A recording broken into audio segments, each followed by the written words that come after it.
In our last video, we went over Revolve, and we're going to totally change gears here, and we're going to stop learning about how to create parts and more talk about how to combine parts. And in Inventor, that's called an assembly. I've already created two parts here. I have part one, and if I go to this tab, I have part two. Essentially, I have a peg, and I have a hole that I'm going to stick that peg in, and then I'll be able to join the parts together. Now, Inventor has a special way to do this, so I'm going to go up to File and choose New. I'll get the pop-up, and I'm going to choose a standard IAM. Please stay away from the weldment. You always want to choose standard IAM. And you'll notice basically that you have a couple of blocks which are the same logo as what parts is, and it's basically just putting parts together. So I'm going to click on create, and it'll take a second or two to go through and do that. But you'll notice that the ribbon totally changes, and we have a couple of other options. First thing we need to do is go up to place, up on the top left hand side. Just like our normal options inside Inventor, there are a couple of other places. You can do it from a content center, you can place things, you can also do iLogic components. We're just going to choose place. From there, we're just going to have to find out where we saved our part. Mine's currently saved on my desktop, and I'll go through there and find part one. I'll click on open, and you'll see that I have part one very large, and I'm looking at the front view. All I have to do is click one time, and it will put it into an isometric for me. If I want to put multiples in, I can keep clicking and adding more, but for this example, I don't need to do that. I'm just going to right click and hit OK. From there, I'm going to get my other part because I want to join these two things together. So I'm going to go to place, and then I'm going to go to part two and open that up, and I'm going to go ahead and dump that in there. Again, it's going to let me put more if I want, so I'm going to right click and hit OK. Now the general idea here is that I want to be able to join these two parts together.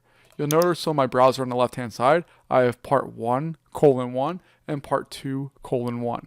It basically tells me that this is part 1 and it's only one of them, and I have part 2 and there's only one of them. If I had additional ones, it would be part 1:2, part 1:3, so on and so forth. At this point, what I want to do is I want to be able to put these things together. And to do that, I'm going to use constraints. Just like lines, constraints are rules that we place on a component or on a product. So what we're going to do is go up to constraint. Now the constraint menu has a lot of different options. You'll see there's a lot of different tabs, there's different types, there's different sections, there's a lot going on. For this tutorial, we're going to focus just on the mate tool. And I'll explain what that is, what it does, and the others. But there are going to be tutorials on these other ones here as well, which will go over a lot more information about how to join those things together. Essentially, the first thing you're going to have is mate, and it's going to be set there automatically.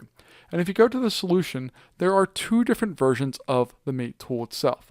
I have the ability to mate them, which is basically gluing them together, sticking them together face to face, or I have an option called flush. And flush, all that does is allows you to line up the sides very carefully.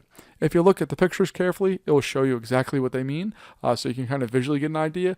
But I always like to think of it, if you have two of the exact same books and you line them up and you put your hand across the top, that's flush. If you take the same two books and fold them together, that's a mate where they're touching. So let's go ahead and kind of figure out what's going on here. And as a general rule of thumb, for most parts, and almost always with rectangular parts, you're going to do what's called a flush, and then a mate. So it's kind of a process where you're flushing up things again, and then you're joining them together. And essentially what we're trying to do is we're trying to restrict the three axes of movement that each of our parts has.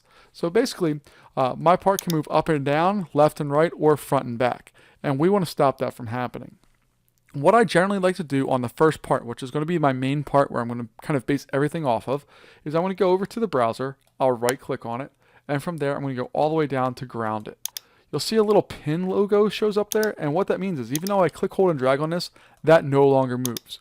My yellow piece here, I can click, hold, and drag, and it moves around no problem. So basically I want to build everything from here because that's the one I know, and then this one I can start putting constraints on to make it react to what's happening here. So again, I'm going back up to constraint.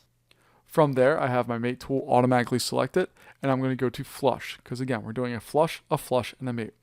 So I'm going to flush the side and the side together, so the front and the front are going to be applied. And you'll notice it made a little sound there, and I'm going to apply it. If I zoom around here, it doesn't look like a whole bunch happened. It looks like I can still move this thing around as much as I want, but if I rotate through here, and let's say line it up onto the right side, even though it looks like I can move it all the way around in other views, it's really only able to move up and down or back and forth right now. So if I take it over here, it can still move side to side, but this face and this one right here are lined up perfectly. They cannot be separated from each other. At this point, I want to go ahead and line up a couple of my other surfaces. So I'm going to go to constrain, and I want to flush again. I'm going to say flush this side to this one. And you'll see that I'm able to flush those together. The parts are combined right now, so I can go back and fix that if I want. But right now, I'm just going to hit OK, and I can drag this up and down. Now the problem is, you'll notice that the hole's on the wrong side. It should be on the bottom. So I actually have to fix that, because when I apply that flush, it has to flip the whole thing around, and depending on how I did it, it may or may not work. So we'll try to make it work, and I'll show you how to edit it if it doesn't work. The last thing I want to do is I want to glue this side over to here. So I'm going to go to Constrain, and this time I'm going to choose my Mate constraint. I'll choose the top of this piece and the top of that, and if I hit Apply, I'm going to get an error, and that's because the conflicts cannot be resolved. I already told it to do things, and what I'm asking it to do breaks the rules I already set of those constraints. To fix this, go over to your browser on the left-hand side, hit this little drop down. You'll see that I have the two flushes. It shows me the constraints that I have here. This second flush is our problem. So I'm going to go through and delete that. And what I really want to do is I want to flush our right side of the red part with the left side of our yellow part. What that's going to do is it's going to allow this to flip over just like you saw. When I apply that and now change it over to a mate, I can click on here, rotate down, click again, and now those two pieces are joined together. You notice the yellow one no longer moves, and I have a flush, and a mate. The nice thing is in the browser you can highlight over everything and see exactly how it works, and you can kind of get an idea of what happens with it. So that's a real quick basic tutorial on how to do basic constraints inside of Inventor. There's a lot more that I want to talk about, but I want to keep this video a little bit shorter and not go over all the detail. If you have any questions, let me know. Otherwise, I'll see you in our next tutorial video.